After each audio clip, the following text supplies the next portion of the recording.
Javier se cambió a TurboTax mientras trabajaba en la barbería de su familia para pagar su escuela veterinaria. Lo mío son los animales.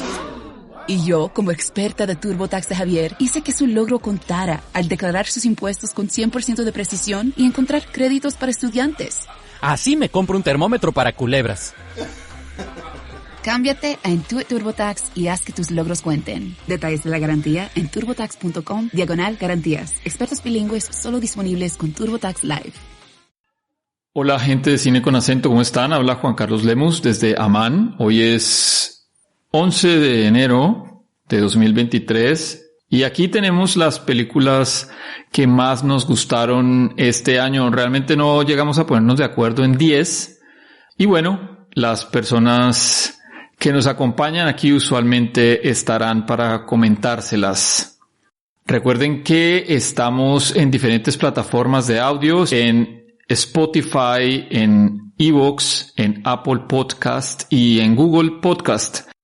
También estamos en Twitter y en Instagram como con Acento Podcast. Nos pueden comentar, seguir, compartir, obviamente, y nos encantaría escuchar sus opiniones de lo que tengan que decir sobre este programa y, bueno, sobre cualquier episodio que tengamos. Nuestro agente en Madrid, Juan Camilo Cano, nos habla de la película Argentina 1985. Vas a ser el fiscal del juicio más importante de la historia argentina. Estando yo en mi casa fui secuestrada. Me tuvieron encerrada meses. La responsabilidad jerárquica es de las juntas. Hay como temáticas que llenan las producciones culturales a nivel nacional y eso no se nota a nivel internacional, como pasa en Colombia, por ejemplo, con el narcotráfico.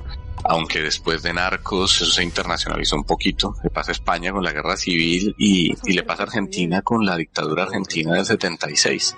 Que yo creo que es algo normal porque son realidades muy duras, son experiencias muy traumáticas que marcan la sociedad de una forma que es imposible como retratarlo todo, contar todo lo que pasó, aunque todas las artes se metan de lleno a hacer pues una especie como de terapia colectiva para exorcizar todos esos demonios.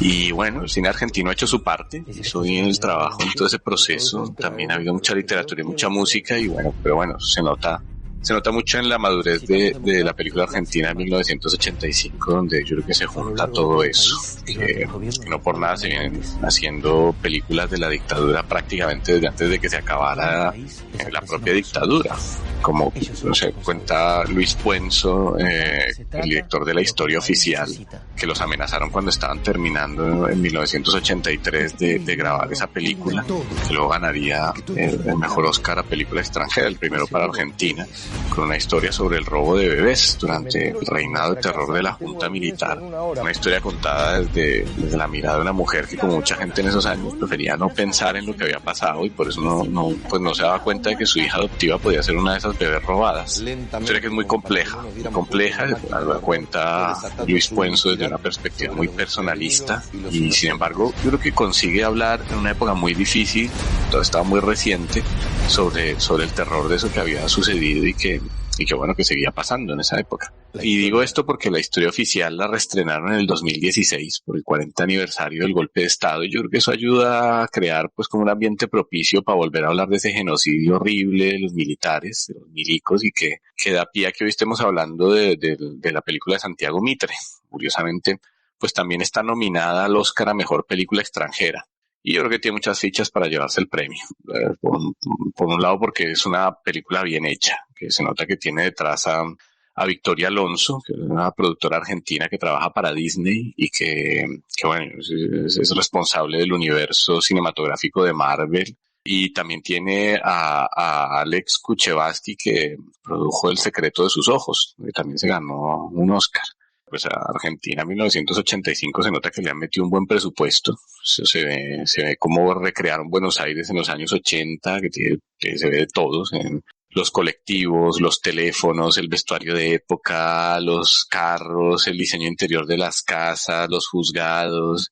Tiene una iluminación muy bonita, tiene unos colores que le dan ahí como una autenticidad a la fotografía. Eso ayuda a que uno se meta en ese viaje en el tiempo que necesita esa historia, pues que está contada en un pasado del que, no sé, yo me acuerdo, muchos nos acordamos todavía.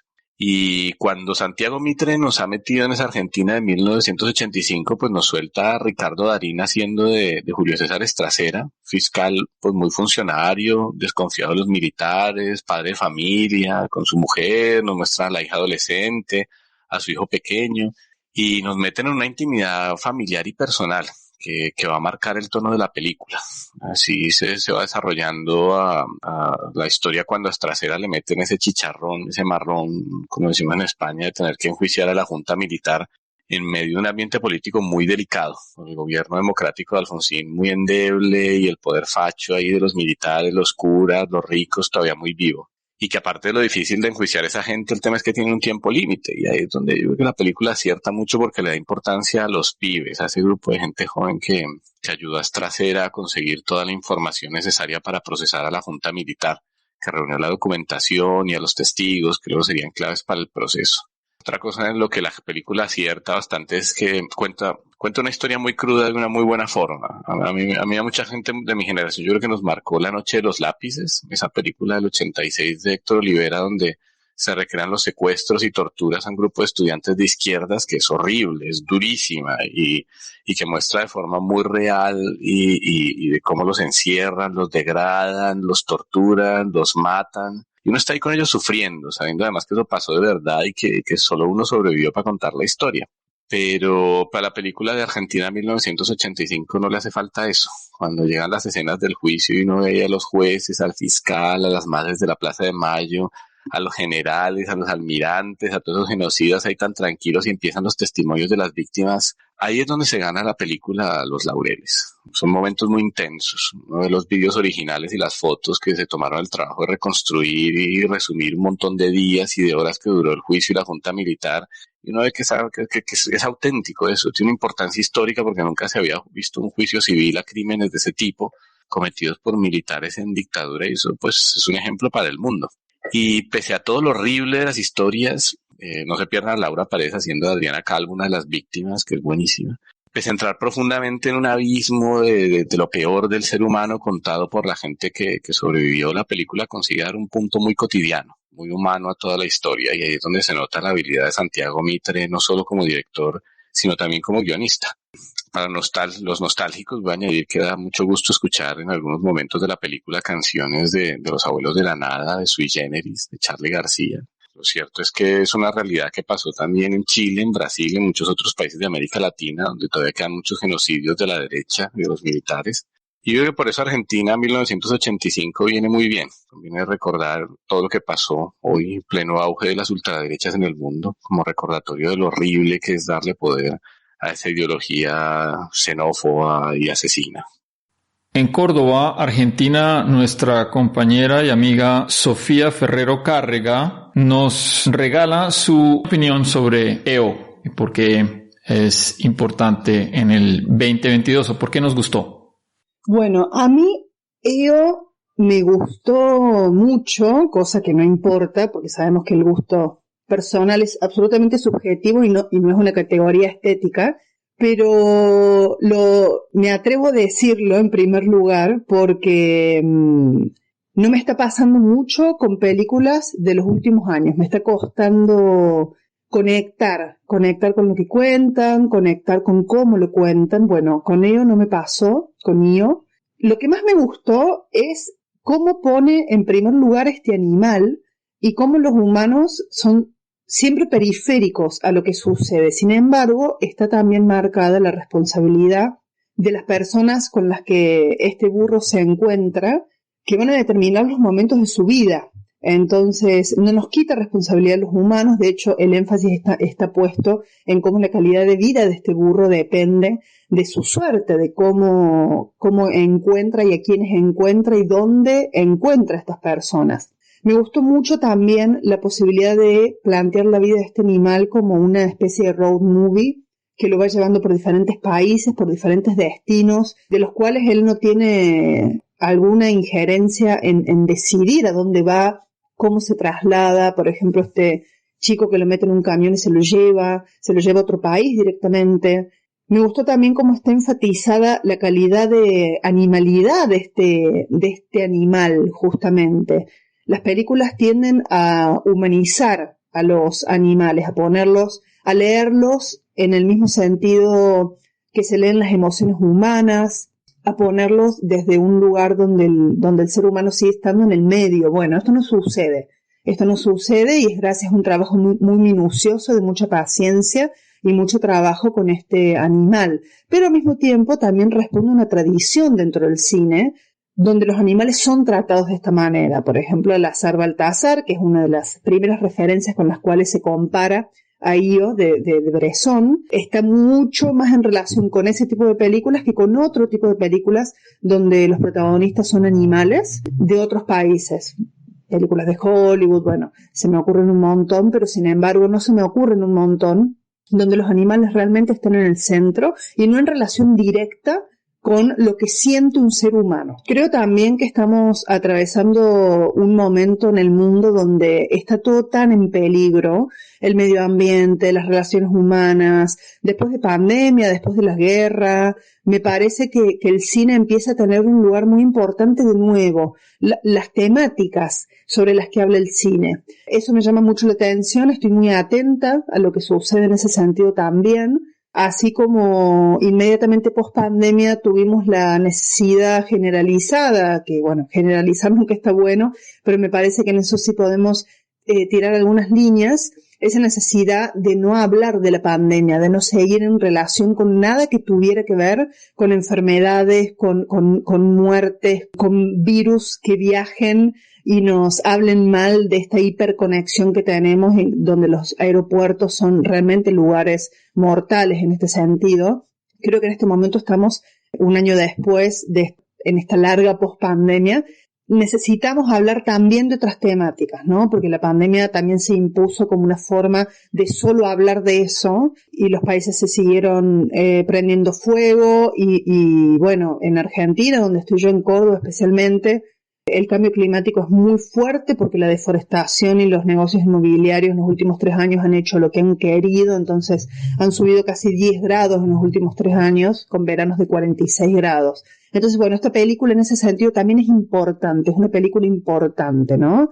Donde nos pone, de nuevo, nos saca a los seres humanos del centro de la narración y es realmente el animal el que está ahí, un animal que está muy solo por otro lado, que no tiene un grupo, me sale a decir una manada, cosa que sí tenemos los seres humanos en un sentido, pero como esta cuestión de que realmente las otras especies dependen de nuestros tratos, dependen de nuestra conciencia. Y creo que en ese sentido también es que funciona esta película.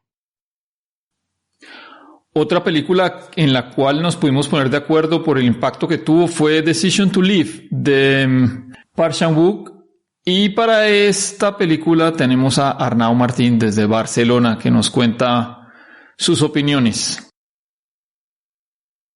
A mi entender, creo que toda buena película de un cineasta influyente admite lecturas de diversos tipos, ¿no?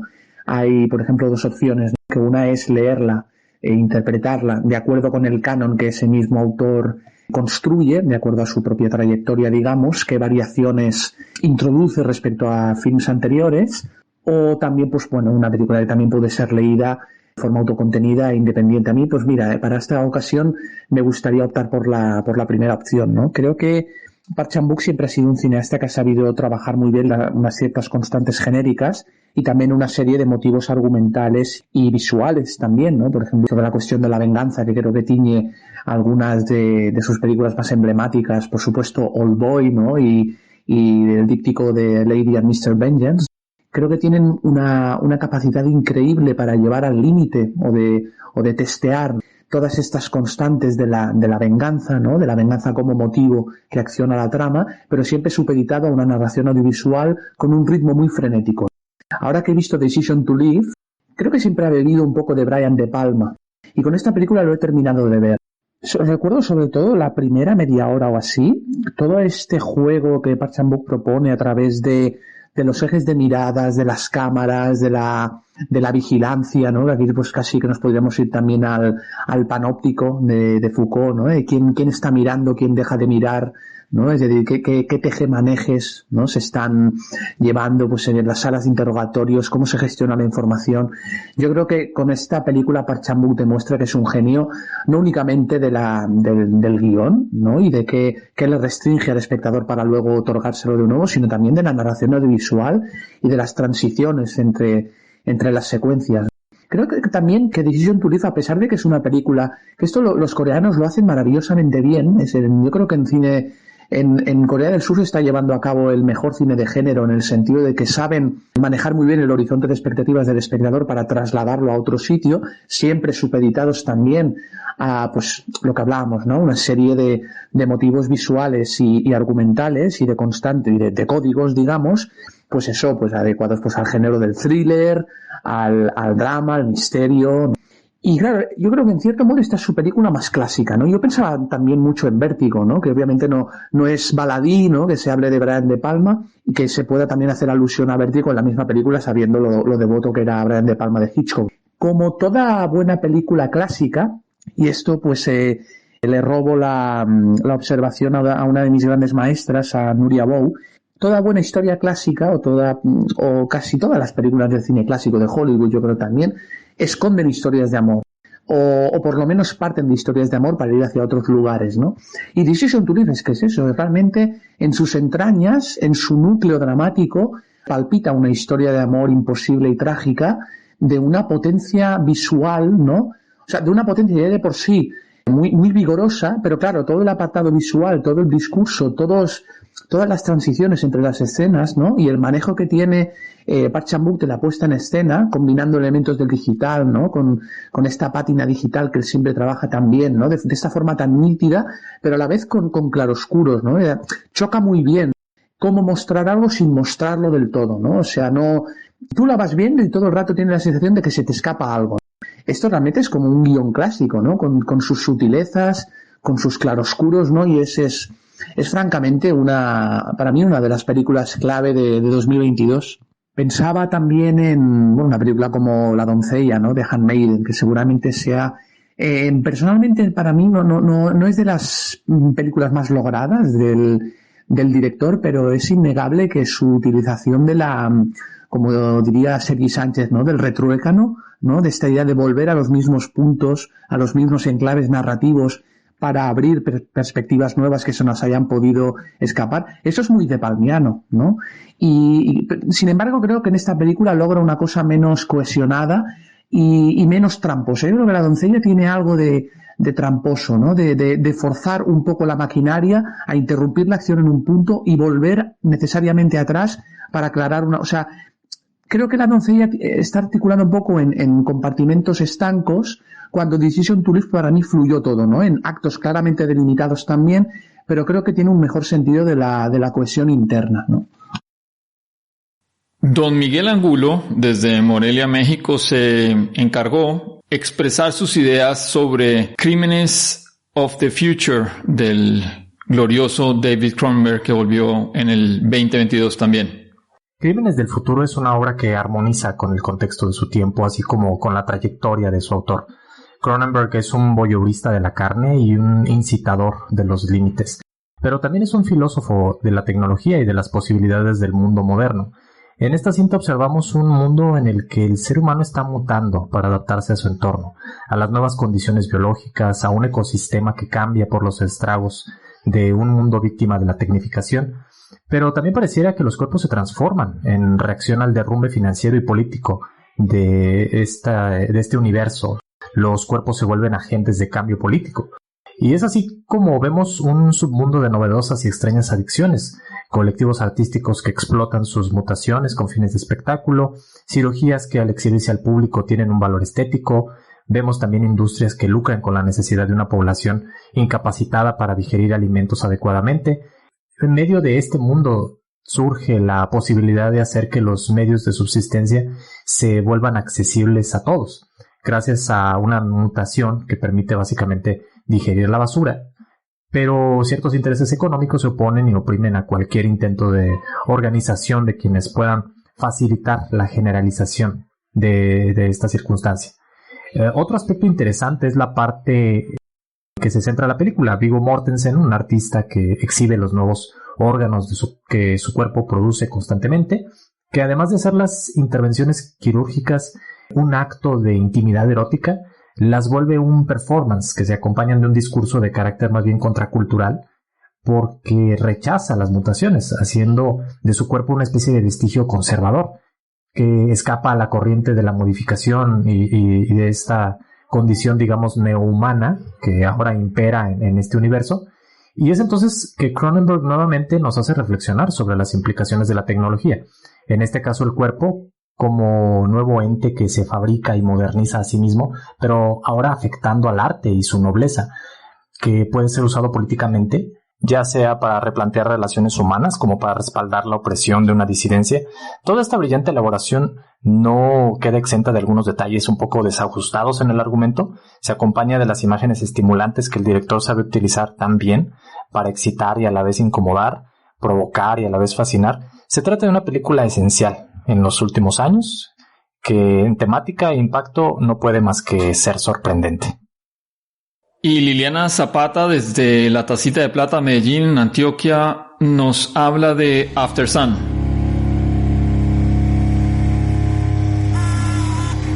I love you. Love you.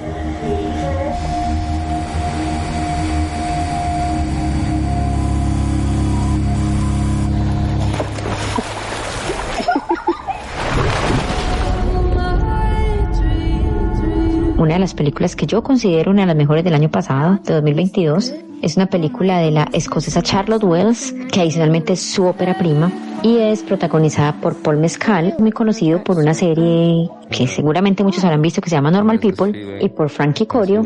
Muy grosso modo, Callum y Sophie son padre e hija, viven juntos, ella vive con su madre, pasa algún tiempo con su padre, pero sobre todo pasa las vacaciones con su padre. La película es una de esas vacaciones más que ellos han pasado juntos, pues como les digo, no es la primera. Esas vacaciones son en Turquía, a un centro vacacional pues que digamos no termina cumpliendo mucho las expectativas de él porque está un poco como en decadencia, pero sin embargo para ella pues eso es como irrelevante. Lo importante para Sophie es pasar tiempo con su padre, pues al que absolutamente idolatra. Lo que nosotros vemos de la película es como algo así como flashbacks, pero realmente son videos que ella grabó con una cámara casera mientras estaban en el viaje.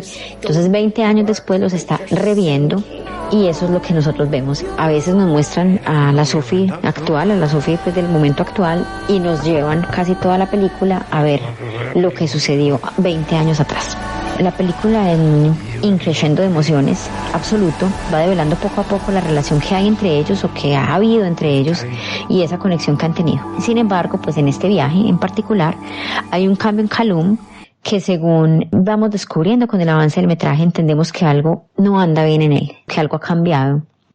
Y aunque él trate, obviamente, de que Sophie no lo note, de que eso no afecte pues como el viaje pues que están haciendo juntos, finalmente pues es complejo, es que ella no lo note porque ella ya no es una niña, ella está pues en un despertar adolescente, es una niña más o menos como de 12 años, entre 12 y 13, y por supuesto lo que para un niño no es tan obvio, para un adolescente ya no es tan sencillo, entonces ella ya empieza a darse cuenta que hay algo que no anda bien, o sea, algo que pasa, que pues no sabe qué es, pero hay algo que sabe que no está cuadrando como del todo. Y por supuesto entonces está que ella quiere llamar la atención de los niños, estar pues interactuar de otra forma, genera cierta distancia pues como entre ambos, entre Callum y ella. No se sabe realmente pues si mi intención no es, la película no lo dice con claridad, mi intención tampoco es hacerlo y no es pues como decirles exactamente qué es lo que le pasa a Callum, sin embargo pues obviamente se pueden hacer algunas conjeturas. Él cumple años estando pues en el viaje y ella le hace una pregunta como ¿qué quería hacer o llegar a hacer cuando tuviera la edad que estaba cumpliendo en ese momento? Y para él nos damos cuenta como espectadores que es una pregunta que lo deja en shock. Con alta probabilidad lo que sucede es que él siente que a la edad que tiene no ha cumplido las expectativas que él tenía seguramente sobre sí mismo o quizás las que tenían otros sobre él. No se sabe y eso no lo sabremos, pero a veces nos imponemos demasiadas expectativas o nos imponemos grandes retos sobre las expectativas que otros tienen sobre nosotros, entonces a lo mejor pues es algo así como lo que le sucede. Sin embargo, lo que vamos viendo es que él comienza como a desmoronarse como lentamente. Entonces ella, años después, tratando de reconstruir con lo que grabó con su cámara en ese viaje, trata de entender qué sucedió y buscar como en esos trozos de video o de recuerdos que ya pueden ser quizás recuerdos distorsionados, el ideal de ese padre que ella había creado en su cabeza, a lo mejor generando demasiadas expectativas, de nuevo lo digo, en él y en su humanidad y en su fragilidad, y que a lo mejor él, que simplemente era Calum, no las pudo cumplir. Entonces ella está tratando es como de entender qué sucedió como en esas últimas vacaciones, que entendemos que fueron las últimas que pasaron juntos. Aftersun es una de esas películas que comenzamos a ver y pensamos que es una película semejante a muchas otras películas que hemos visto, entre padres e hijos y pasando tiempo juntos, pero la directora, muy brillantemente, logra entrarnos en las emociones de esos personajes de ambos y entendemos que lo que vemos es quizás un recuerdo distorsionado o que ha transmutado con los ojos de la nostalgia de Sophie frente a su padre. La película yo la considero un gran acierto en lo que busca reflejar, porque sentimos realmente lo que ella siente y lo que él siente. Vamos entendiendo como esa emocionalidad como de ambos y qué es lo que les está sucediendo. Aftersun finalmente para mí es una película muy cercana, muy sincera sobre todo, que nos deja un sabor a melancolía, definitivamente, pero también la sensación de que estamos asistiendo, yo puedo atreverme a decir como esperanzados al comienzo de una filmografía que definitivamente creo que recordaremos. Para este resumen de 2022, a mí me tocó hablar de Tar. Bueno, no me tocó, pude escogerlo también. Es una película de la que se ha hablado bastante porque creo que comenta sobre la cultura de la cancelación, pero yo siento que es más bien otra vez una revisión que hace el director Todd Field, después de 15 años de ausencia, sobre estos ícaros que usualmente nos conmueven tanto, de estas tragedias humanas. Yo diría que Eurípides y los griegos, los trágicos, se sienten feliz al ver que su forma de contar historias pues sigue vigente.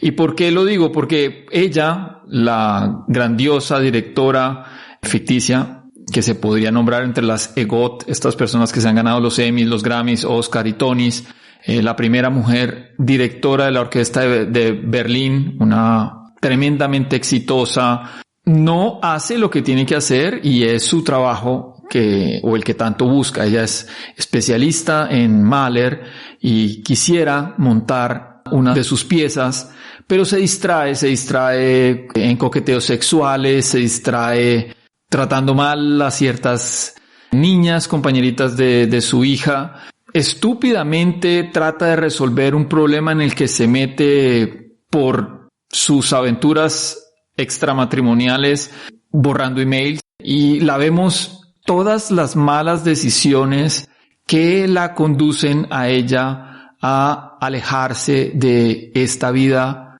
que se nos muestra en un principio tan maravillosa y gloriosa, llena de reconocimientos, entrevistas, tremendísimamente aceptada y alabada, querida de mil formas, o más bien querida profesionalmente, porque sus comportamientos humanos son un poco pedantes, casi como una caricatura de estos académicos que usualmente sus conocimientos los han llevado a alejarse un poco de la humanidad. Y claro, la música, al ser tan cercana a los seres humanos, pues tiene estas contradicciones, ¿no? Esta señora, al ser la directora de una tan prestigiosa o la más prestigiosa orquesta filarmónica del mundo, la Orquesta de Berlín, pues se cree el cuento y hace que, no sé si por eso o por otras cuestiones, tal vez uno creería que al ser tan maravillosa en estos campos,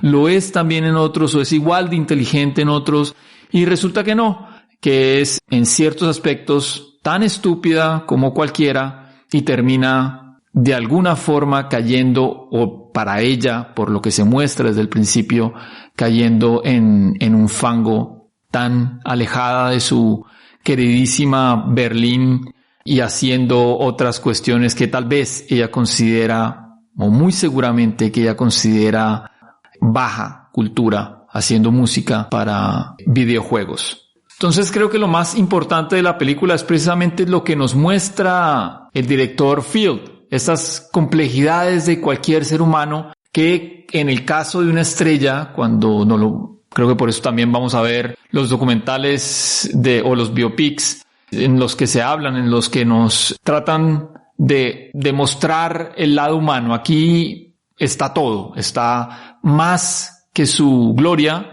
Igual, insisto, es un personaje ficticio, más que su gloria está las partes quebradas, está lo que no funciona como ella, como ser humano, y también en el aspecto profesional, porque empieza a afectarla. Ahí es donde está, diría yo, el más acertado punto que trata Tar, una película que recomiendo para ver, para disfrutar.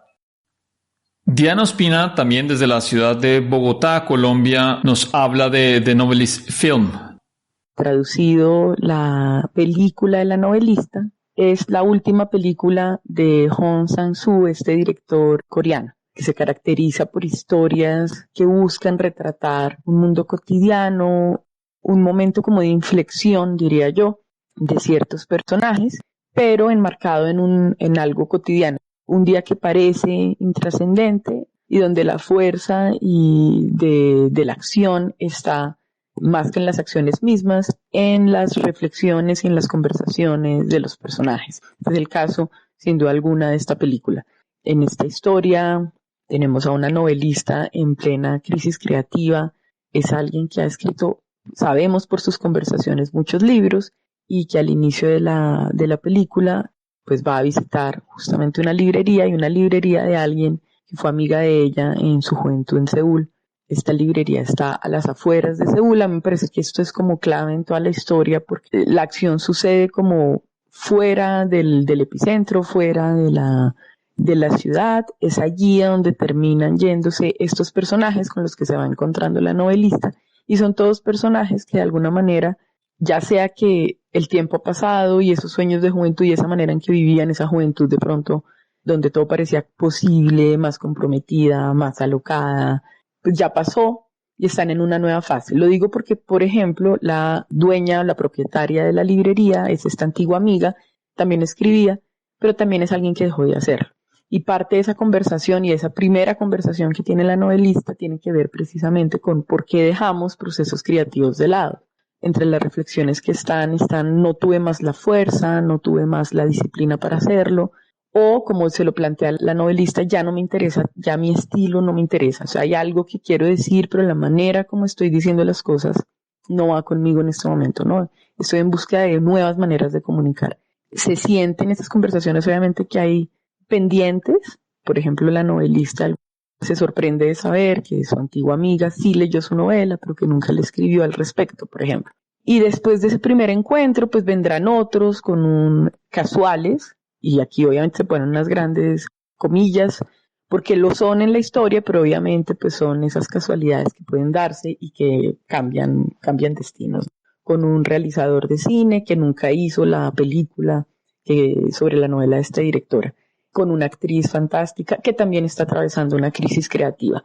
Finalmente yo concluiría diciendo pues que el epicentro está en la manera en cómo nos comunicamos entre nosotros, obviamente, la manera como decimos las cosas que queremos, pero también cómo nos queremos comunicar en cuanto a artistas, de qué manera.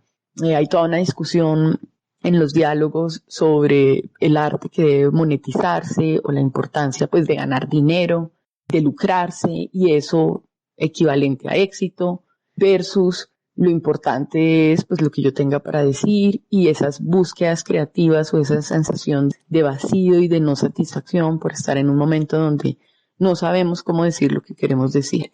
Yo creo que todo eso está en el epicentro. Dos recomendaciones que aparecen mucho en reflexiones sobre la película, pero pues me tengo que sumar porque son preciosas. La escena de la persona en la librería que está aprendiendo lenguaje de señas y que va a traducir un pequeño poema al lenguaje de señas. Esa escena es preciosa, ahí no hay palabras y solo justamente esa comunicación que pasa por lo no verbal, pero pues que es muy bella, es muy sutil.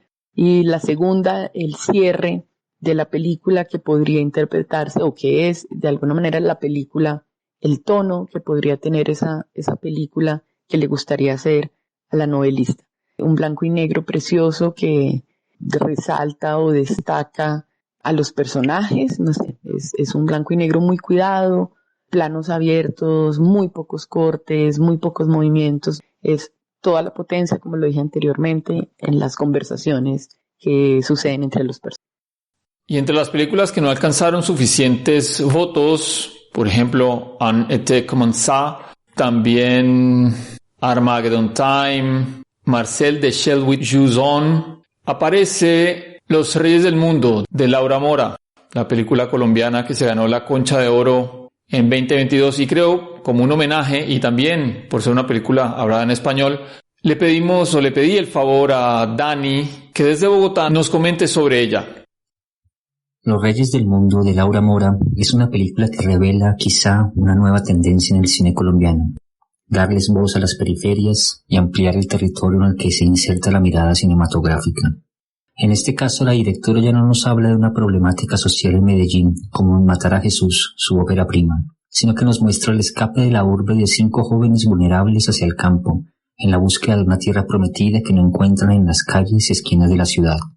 El valor reside sobre todo en la manera como la película, en el relato de esta travesía, enfrenta lo onírico con las distintas realidades de Colombia, los obstáculos burocráticos para la distribución de la tierra, las violencias que emanan de la minería ilegal, la obnubilación que provoca el oro y el dinero, el desamparo, la discriminación, la inequidad, y cómo todo ello deviene en un alzamiento social, momento que en la película tiene también un talante de ensoñación, donde se confunde la fantasía con la realidad y que de alguna manera remite las protestas sociales que el país vivió durante el 2020 y más tarde en el 2021, en plena pandemia.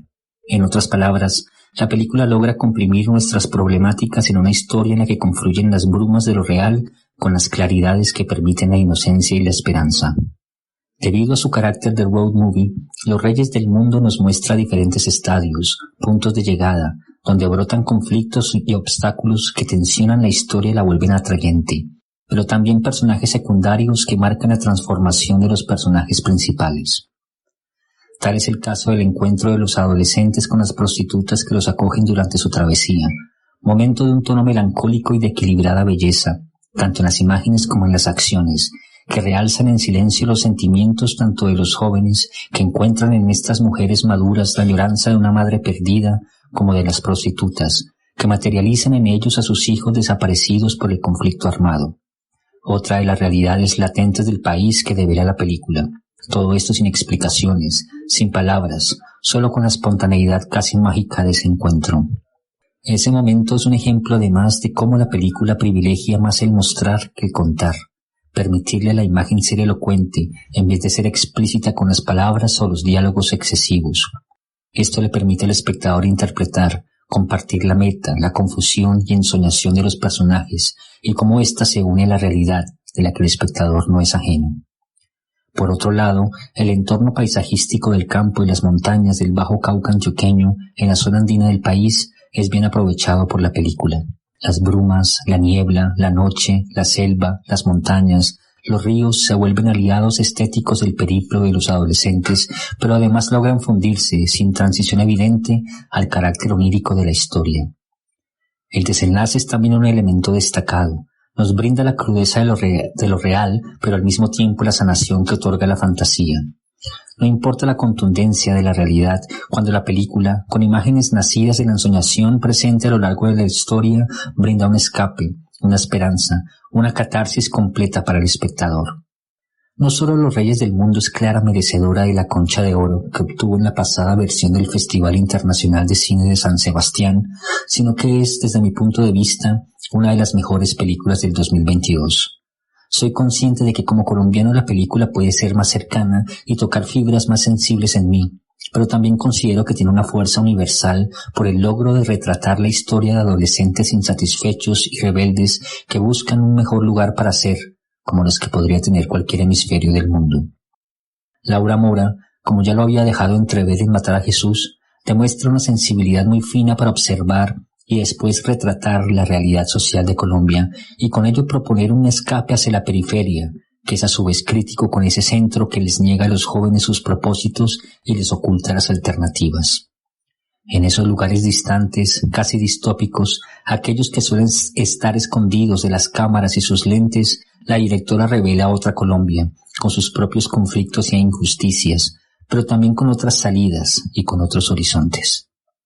Y la película que más votos sacó este 2022 para nosotros o entre nosotros fue Pacifiction. Fue la película que más nos movió las fibras, ganándose 4 votos de los 10 posibles. Entonces, para hablar de ella, Mónica Delgado desde Lima, Perú.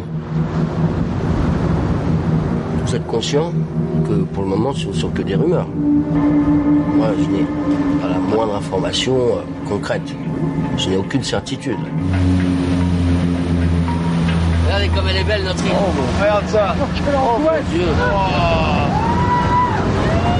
Pacifiction del cineasta español Albert Serra es una de las películas más importantes estrenadas en el año 2022, fue estrenada en el marco de la sección oficial del Festival de Cannes y se trata de una de las obras que extiende la búsqueda formal expresiva de este cineasta a lo largo de los últimos años. Ya varias de sus obras se estrenaron también en el Festival de Cannes en diversas secciones, como fue La muerte de Luis XIV y Liberté.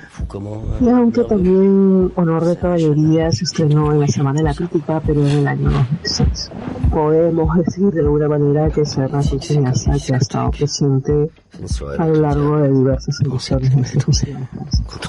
Pero más allá de eso, me quería entrar un poco en lo que es Pacifiction, ¿no? Como dice el nombre, pues juega con, pues, como un neologismo, que juega con esta fantasía ubicada en una isla del Océano Pacífico, y que trata, digamos, de la llegada de una suerte diplomático, político, a unas islas en la Polinesia, y que va a querer desarrollar una serie de políticas, una serie de intervenciones, no solamente de tipo económico, político, de organización territorial, geopolítica, sino también desde estos imaginarios de algunas tradiciones, porque la lectura de Serra es como un diplomático político francés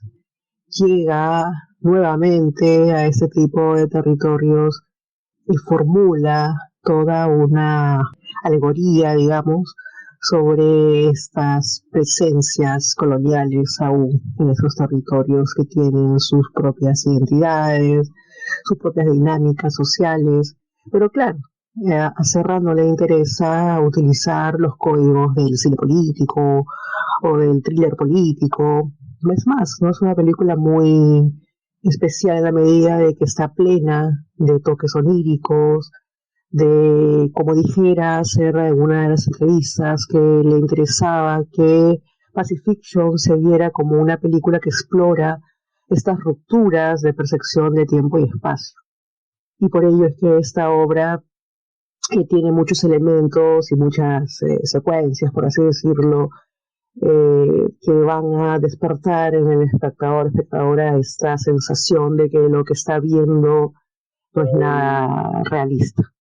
En suma, Pacifiction es una obra, creo yo, una de las que tiene los momentos más hermosos que he podido ver durante el 2022 en una película, que es una secuencia en la playa donde el personaje de este diplomático es llevado a las costas para presenciar cómo un grupo de surfers hacen unas piruetas, no sé cómo se llama exactamente esas prácticas en las olas, y es un momento sumamente cinematográfico, en la medida es que es cine puro, ¿no? A veces uno no está pensando en la trama o qué pasa con el personaje, sino simplemente es una exploración totalmente sensible, sensorial, y creo que el cine de Serra está lleno de esos momentos, ¿no? Esas epifanías de las formas expresivas.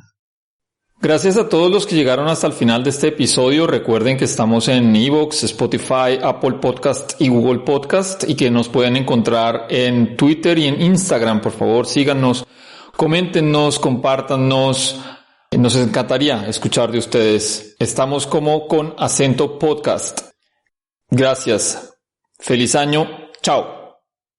Javier se cambió a TurboTax mientras trabajaba en la barbería de su familia para pagar su escuela veterinaria. Lo mío son los animales. Y yo, como experta de TurboTax de Javier, hice que su logro contara al declarar sus impuestos con 100% de precisión y encontrar créditos para estudiantes. Así me compro un termómetro para culebras. Cámbiate a Intuit TurboTax y haz que tus logros cuenten. Detalles de la garantía en turbotax.com/garantías. Expertos bilingües solo disponibles con TurboTax Live.